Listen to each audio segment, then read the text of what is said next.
If you need a perfect example of how harsh social media can be and that you need to be careful at all times when you go onto Twitter or any other social platform, this is one. So after the Cleveland Cavs went on and beat the Golden State Warriors, Sydel Curry, who I believe is Steph Curry's sister, sent out this tweet basically saying, as you can see here, "Wheels up to Cleveland with Mama and Granny." So a foolish young fellow who is soon to learn the harsh lesson responded to this in a pretty nasty way. I don't understand where this comes from. Sports fans can be douchebags, we know that, and this is what he had to say in response. "You and your whole family get the, as you can tell, fuck out of Cleveland and take Riley's fucking ass with you." So, before we get into the other tweets, what are you doing? Like, I understand that in the heat of the moment, like the Cavs just won for one thing, so I don't know why he's so angry. But either way, in the heat of the moment, I understand sports fans can say some stupid things, but to say that on a social platform to a 3-year-old, one who is obviously Riley, Steph Curry's daughter, who's one of the most adorable kids in the world, as we can tell from the press conferences, either way, why do you do that? We don't know, but he will soon learn a harsh lesson. So it goes on, and Sydel Curry, I believe, responds before things start to escalate. So she starts off a little lighthearted by saying, "We'll be gone Friday, bless up." And then she goes on and says, "Let's have a conversation real quick." And then he, obviously, this is, by the way, this is what people on Twitter want no matter what. So if anyone is out there who is in a digital platform and gets these sort of tweets, the best thing I will say is not to respond unless you want to teach a lesson like Mo Wadan will soon learn. So he says, "Yo, she replied to me, I'm in love." And that is all that these trolls want. All they want is a response. Same on YouTube comments, same on Twitter. As soon as you give them that response, their life is made. But as it turns out, this kid's life is about to be sent a different direction. So she said, "We're going to converse or nah?" She said, he said through the DMs only. She said, "Nah, you want to be all big and bold talking about a 3-year-old? I have words." "Yo, Cali people too soft. Why y'all let words offend you? By the way, tell the unanimous MVP I said good game.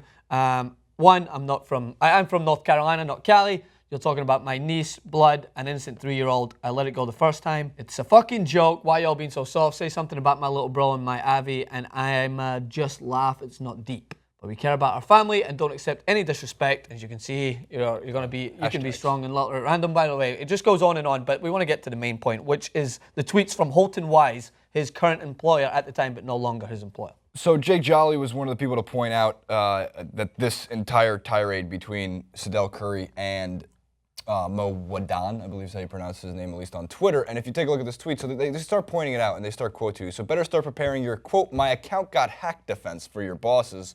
To which Holton Wise responds, "Our apologies to all who were a party to this attack. At Holton Wise does not condone this, and we have terminated this apprentice." They continue to say, "I applied Holton Wise for doing the right thing here." There's a bunch of reaction from both sides of the aisle here. They said, "Thank you. We expect our employees to conduct themselves in a professional manner at all times. Zero tolerance towards hate speech." Even so much to go on and apologize, the company at Holton Wise, to the entire Curry family. I think this is the number 14 in the booth over there. So you can say an open letter to the Curry family on behalf of the entire Holton Wise team. Don't have to read that through, but we'll leave it up there just for a minute. So apology for the hashtag Cavs fan who was fired for harassing Sydel Curry and it's Riley Curry at Warriors World at Bro Bible. They found this one. So and Holton Wise is a Cleveland-based company. They're LeBron James fans, it seems like. Go Cavs. But still, they're apologizing to the Curry family. And Francis, I know you have a lot of thoughts on this one too. I think one of the things that needs to be said is that you have to accept the consequences if you're going to say dumb things on Twitter. Now, I don't think it's necessarily fair that this guy's personal beliefs at attacking a 3-year-old and trying to be a troll on Twitter, trying to be a troll on social media, should end someone's job. But because that's not my call to make, or really anybody else's except the company who hired him, and his going off on Twitter to Steph Curry's sister and niece and family, to me, it's just one of those things where, unfortunately, this is 2016 for you. People are going to say, don't throw out the date argument. No, this is the era that we live in now. 15 years ago, maybe a letter gets sent to the Curry family, a hate mail, and handwritten and stuff. But today, we live in a time where social media can get you fired. That's the reality of it. So you have to accept those consequences. I'm not going to call this guy an idiot or a moron because he sent out some hate things towards a 3-year-old. There's a billion people like that on the internet. We work on the internet. We see it every single day. But if someone says something nasty about me, I'm not going to screenshot it, put it on Twitter, and hope that guy gets fired. Yeah. If you were to scroll through the YouTube comments, you would see some Couple. harsh comments out there, right? But I understand. I think that as soon as you cross the line is when Right. you bring a kid into it. And I think that that's where he got fired. The only thing I will say is that I would say my sympathy for the lad is probably disregarded when his final tweet is sent out, which he says, and I do quote, is that I lost my job, but the Warriors lost the game. Who really lost here? I was going to say, so maybe he didn't take the job all too seriously in the first place. Yeah, it doesn't Hold bode on. well for the lad. Real quick. Okay, let's fair. Let's be fair. Celtic wins every Champions League from here to eternity, but you lose your job today. No, I still No, keep my job. you thought about it though. Because how am I gonna You say- can't lie to me. You thought about it for half a second. Yeah, it's half a second. But it's like the Cavs won one game. Like you need to relax. But I completely agree, Jason. And by the way, I scoured the internet. I looked at the Reddit thread. I looked at a bunch of different comments to just try and gauge my generation's thoughts on this. A lot of people are like, serves him right. He deserves to lose his job. What a vile and horrible attack on an innocent 3-year-old, right? Right. I understand that it wasn't, I would say, the best approach.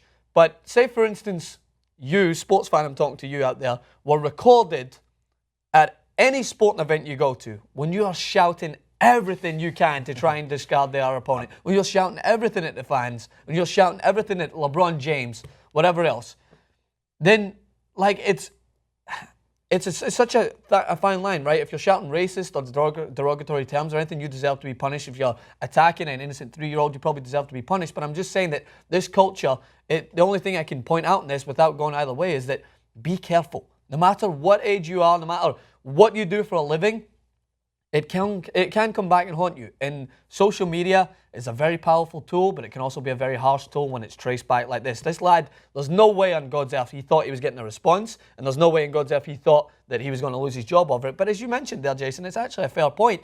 If he's celebrating it, he obviously didn't take the job as serious. If he's saying who really lost here, like, I would be distraught. I would be apologizing. And it's the same thing that Dan actually, REP, mentioned. It's like very similar to the Gawker trials that go on, right? It's like Gawker are often given the platform to apologize and take down some of their attacks that they've had, and they're like, nah, fuck it. It's our job to do that. And I'm like, you could have saved yourself a lot of headache and a lot of bills if you were just to go out there and take it down. And now who's the one that's looking bankrupt? Speaking of bills, yeah, they got a couple to pay. I think that, again, my final points are it was a stupid mistake. He's learned his lesson, and the harsh thing is he's probably going to continue to learn his lesson because this went viral. This went huge. This went everywhere. And it will probably be brought up in every other job interview he goes to. Like, people will now know that that's the reason he got fired, and it's just a harsh lesson. So if you're out there and you're keep your attacks on the opposition maybe behind closed doors and don't vent it out. We are in a culture that's very different when it comes to trolling the opposition. I was going to say, just to leave it on this one, it's like the argument that I used to have with friends in school all the time. Like, you see your friends' Facebooks, right? And some people change their names, some people change their Twitter handles, blah, blah, blah, blah. But you can still easily be found.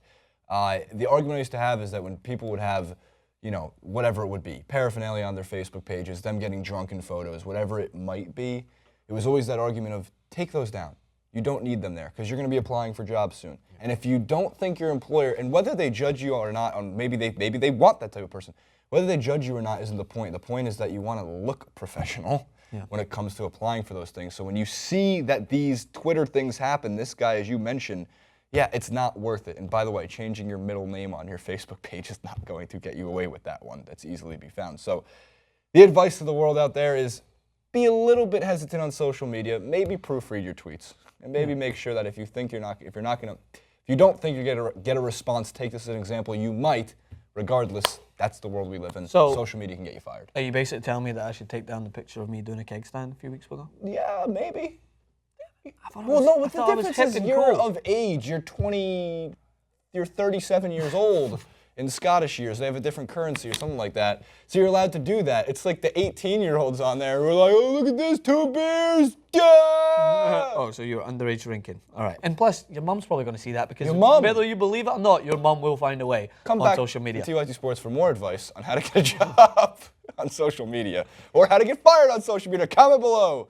Game 4 tonight, Cleveland Cavaliers versus hosting the Golden State Warriors. Hopefully those social media morons don't go and attack the Curry family anymore. They might lose their job. But in light of just how powerful virality really is, even Steph Curry's pregame ritual with the security guards in Golden State, and I think also when he goes on the road as well, comes from Big Dog Eat Child's YouTube parody videos known as Jones Barbecue and Foot Massage. Take us out. Jones barbecue foot massage. Jones barbecue foot massage. Jones barbecue foot massage. Jones barbecue foot massage. Lord Johnson. Yeah.